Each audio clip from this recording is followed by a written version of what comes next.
This is a comic book. This particular comic book has a story that doesn't carry over into other comic books. This is also a comic. However, it is only one part of a several-issue storyline. When a storyline spreads over several different comic issues, authors may or may not release a graphic novel. This is a graphic novel. It has several different issues in it, but one main story that runs through all of them. Not all graphic novels have one main story that flows through them all. Some might just collect a run of comics or several issues.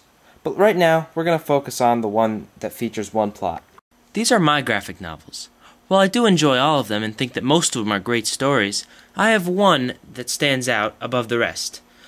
This is my favorite graphic novel. It's called Planet Hulk. Planet Hulk is by far my favorite for many different reasons.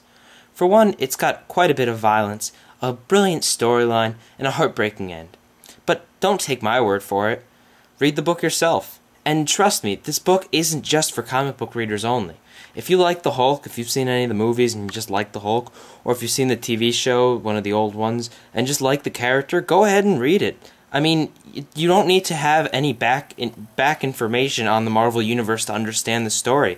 Most of it doesn't even take place on Earth. And they even thought ahead and figured if anyone wanted to have a little bit of a backstory, they made this special prelude to Planet Hulk book.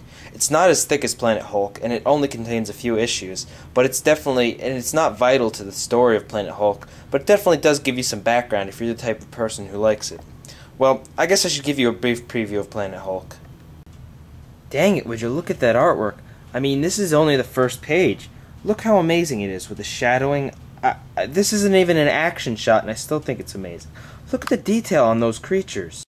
Look at this on the second page. How awesome is that? I mean, seriously. The writers could not have done better with the art, picking the artists. It is just stunning.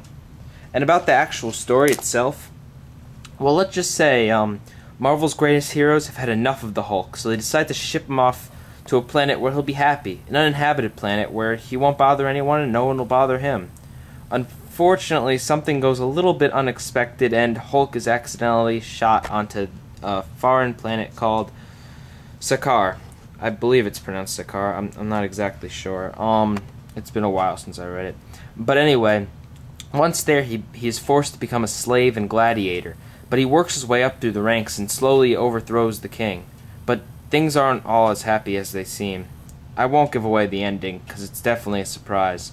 And I won't even give away the middle or beginning. But let's just say that this story is just amazing. I mean, look at it. There's so many, they thought this through so well. There's so many different alien species, and they created a whole entire new world. Speaking of that new world, they even created a supplementary issue, which is included in the back here, all about the planet. Look, they've got the Sakaar solar system, all these paragraphs of info, a map of Sakaar, some geography facts. I mean, geez, it's like a textbook. But I mean, it's really interesting. Society, they have the society of the alien races and the wildlife. It's just history, culture, and society. Jeez. But I mean, they covered it so well. It's just so brilliantly done. If you ever need any information while reading this book, just check out the back. I mean, it's amazing. And they even have profiles on some of the characters back, even further back. And the great games, which is included in, which is a part of the storyline. They just really, look at this. This is one of the characters. There's the Hulk. Oh, this book even, while this book does not have any other Marvel heroes that we used to know, you will see one familiar silver face, and you will also see one or two alien species that will look familiar. Look at that. That's the back cover right there. It's just beautiful artwork. And the story even continues. As a matter of fact, Planet Hulk was so great that they even created a What If comic just dedicated to it. I won't give away what goes on in the story because it gives away elements of Planet Hulk, but I will tell you it is definitely interesting to see what would have happened. These are all the comics that went into World War Hulk, which comes right after Planet Hulk. As a matter of fact, I love this event also, just like Planet Hulk, which is why I think I'm going to do a review on it next time. Well, this is Pie Guy Rules, out.